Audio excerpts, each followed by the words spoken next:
You know that old corporate cliche, right? The one you hear at like every career fair. Oh, let me guess. Dress for the job you want, not the job you have. There it is. The classic. It's usually followed by advice to buy a navy blazer or something. Exactly. And honestly, whenever I hear that, it just feels a little, I don't know, shallow. It feels like it's all about optics. Right. Like clothing is just a costume you put on to manipulate how other people see you. But we have a stack of sources today that are asking a much bigger, much more uncomfortable question. Which is, What if that advice isn't just social? What if it's actually biological? now that is the pivot point. The stuff we're looking at today suggests clothing doesn't just change, the view from the outside. It's not just a camera angle. No, it actually changes the operating system inside your own head. So we are doing a deep dive today into a manifesto, a podcast transcript, and some research materials, all released by a brand called BKLEO Clothing. And we should put a disclaimer right up front. Yeah, full disclaimer for you listening. Yes, this comes from a fashion brand, but we are not here to review their fall collection. No, we are not talking thread counts. And we are definitely not giving you style tips. Not at all. And looking at their documents, they don't really seem to want to talk about that either. No, their whole identity is built around a very specific and very real psychological concept. Their argument is that a hoodie or a t-shirt can basically function as a form of cognitive programming. Programming is such a strong word. It is. It implies you can, hack your own brain just by changing the fabric you're wearing. That is literally their premise. The core idea is something called enclothed cognition. And before anyone dismisses it as just, clever marketing. Which is easy to do. It is. But they're citing legitimate, peer-reviewed social psychology to back this up. So that's our mission for this deep dive. We are going to unpack this term, enclosed cognition.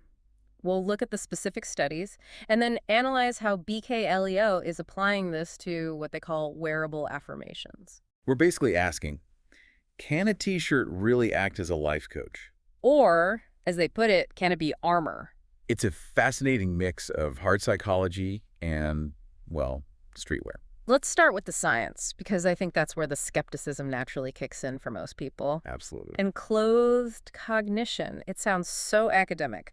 Break that down for us. What are we actually talking about here? It does sound heavy, but the concept was coined pretty recently, around 2012, by researchers Hutto Adam and Adam Galinsky. At Northwestern University, right? That's the one. And the definition they provide in our source material is pretty specific. It says, enclosed cognition is the systematic influence that clothes have on the wearer's psychological processes. Psychological processes. You mean like how I feel or how I actually think? Both. But the emphasis is really on the thinking part, the cognition. Oh. And that's the crucial distinction. It's not just, I feel pretty, so I'm happy. It's, I am wearing something associated with focus, so my brain is actually processing information with higher fidelity. It's a performance enhancer. Yeah. Exactly. A performance enhancer. Okay, that is a big claim. The source material leans really heavily on what's now known as the lab coat study. It does.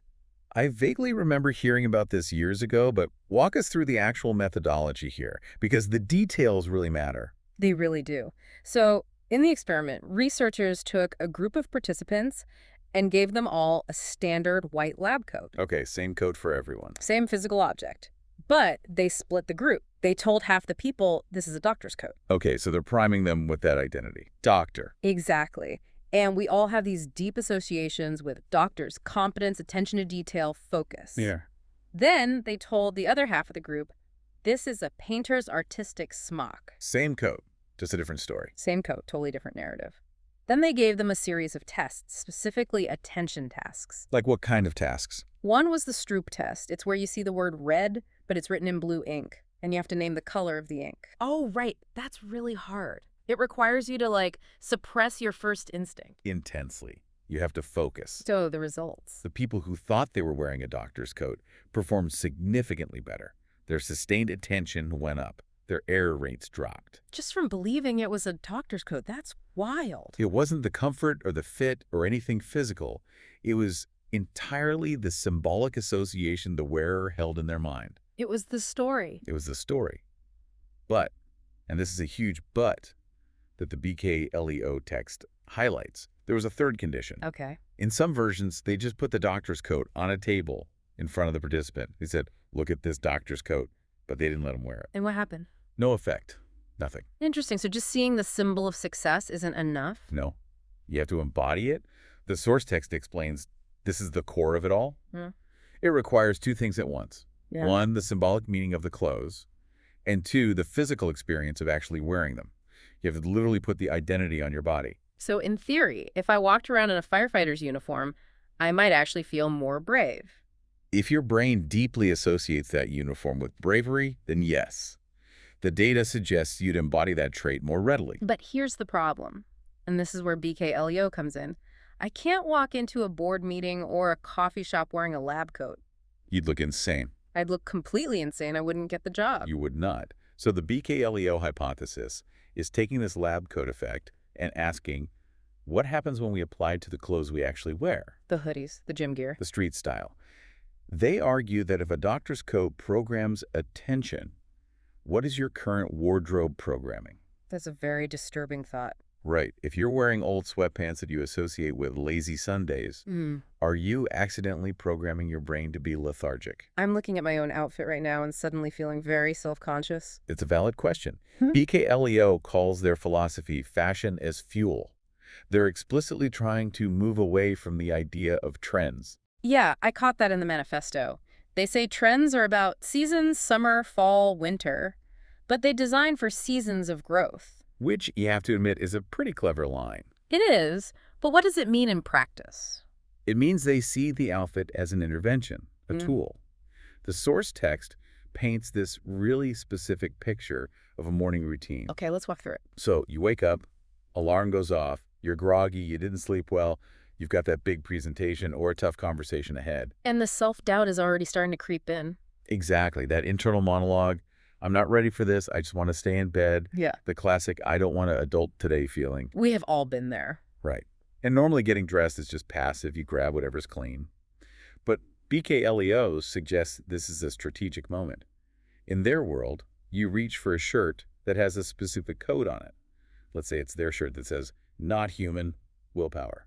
A little aggressive for a Tuesday morning, maybe? Maybe. But that's the point. It's aggression against that passivity. Yeah. As you pull that shirt over your head, you're not just covering your body, you're physically engaging with a command. The text says it shifts you from victim to visionary. It's essentially method acting. You're putting on the costume of the person you intend to be that day. That is a perfect way to put it. Dress confident to trigger the feeling. Don't wait to feel confident to dress that way. Precisely. Okay, so let's dig into the actual codes here, because they aren't just putting, hang in there, kitty, on a T-shirt. Some of them are really specific. They're less like affirmations and more like directives, commands to the self. Let's look at a few. Fearless to the bone, nothing breaks me. That's one. Another is just built different. Built different is interesting. It's a phrase from sports culture, right? Yeah, you hear it all the time. It implies an inherent structural superiority. So if you wear that, you're telling yourself your resilience isn't just a mood you have to work up. It's your hardware. It's an identity claim. You're made of tougher stuff. It's self-definition. Here's one that caught my eye. Genius mind, gangster grind. Ah, yeah.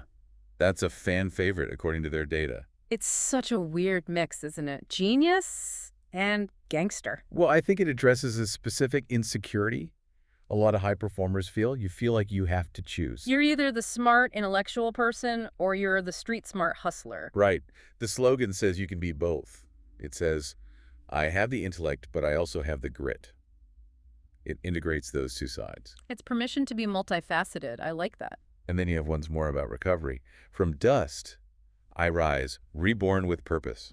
That's heavy. That's for someone going through something major. The text calls it a visual resurrection. Imagine looking in the mirror every morning while you're brushing your teeth and seeing reborn with purpose across your chest. It's a counter-narrative to whatever you're feeling. It's like cognitive behavioral therapy. You repeat a truth until your brain accepts it. I thought the tech-inspired one was clever. Error 404, path not found, create your own. I love this one because it reframes failure. A 404 error isn't the end of the world. It's just a missing link. Exactly. It frames a lack of opportunity not as a dead end, but as a glitch that needs a patch. It puts the power back on you. It says, the system didn't give you a path. Fine. You're the developer. Code it yourself. It implies agency. You're not the victim of the error. You're the admin. Correct. It turns a problem into a project. Now, there's one that feels a bit exclusionary. Restricted access. Authorized only. It is exclusionary. But the source material explains it's about boundaries. It's for the person who gives too much of themselves away, the people pleaser. Ah, okay. That makes sense. It's a reminder to the wearer that their energy's a VIP section. Not everyone gets in. It's telling yourself, I need to refine my circle. A no trespassing sign for bad vibes. Basically. And then there's fear of failure cancels barriers.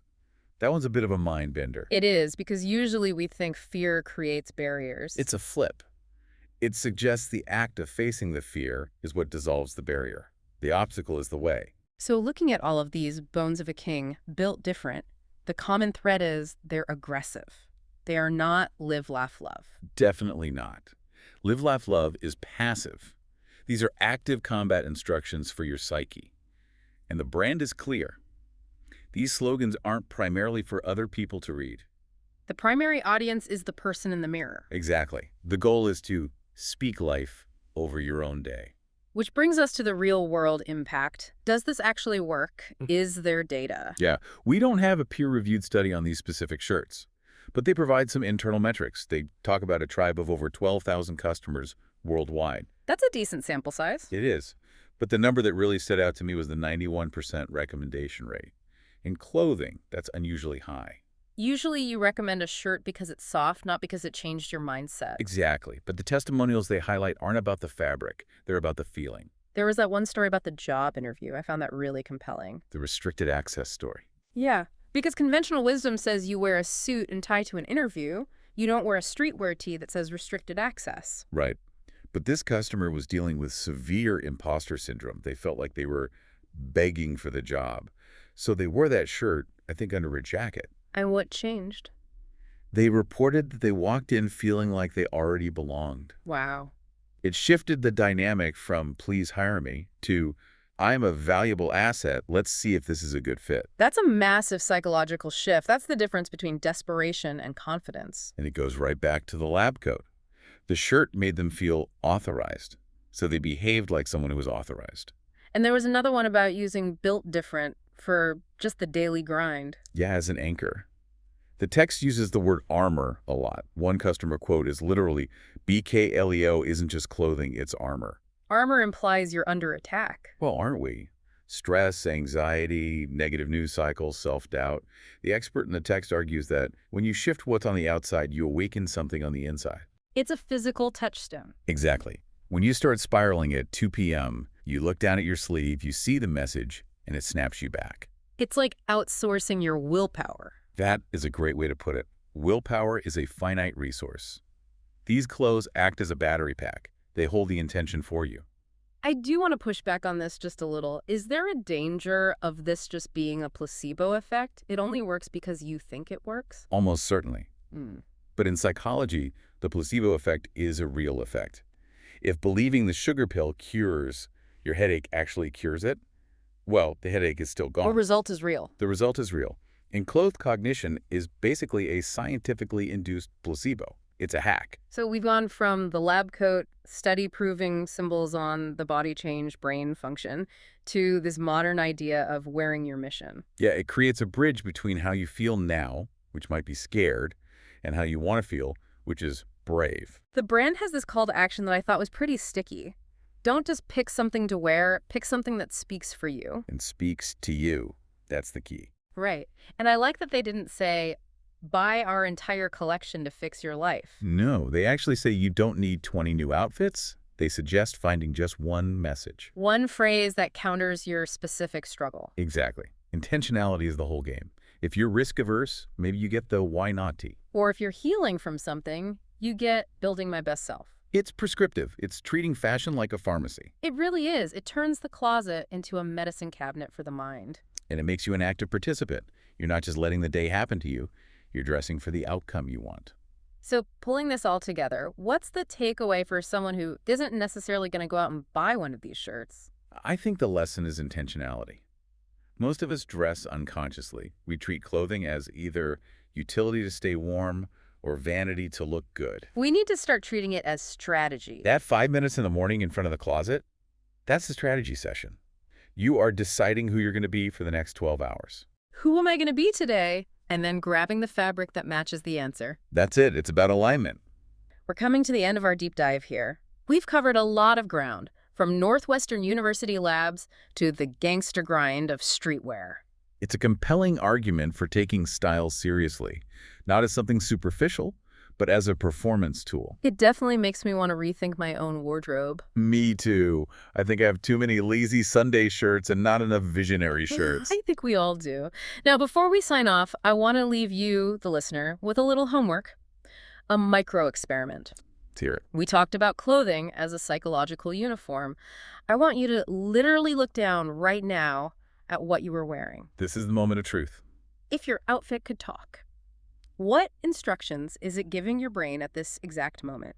Is it telling you to relax, to hide, to settle? Or is it telling you to lead? And if you don't like the answer it gives you, Maybe it's time to go change. couldn't have said it better myself. Thanks for listening to The Deep Dive. We'll catch you on the next one. Stay focused. Take care.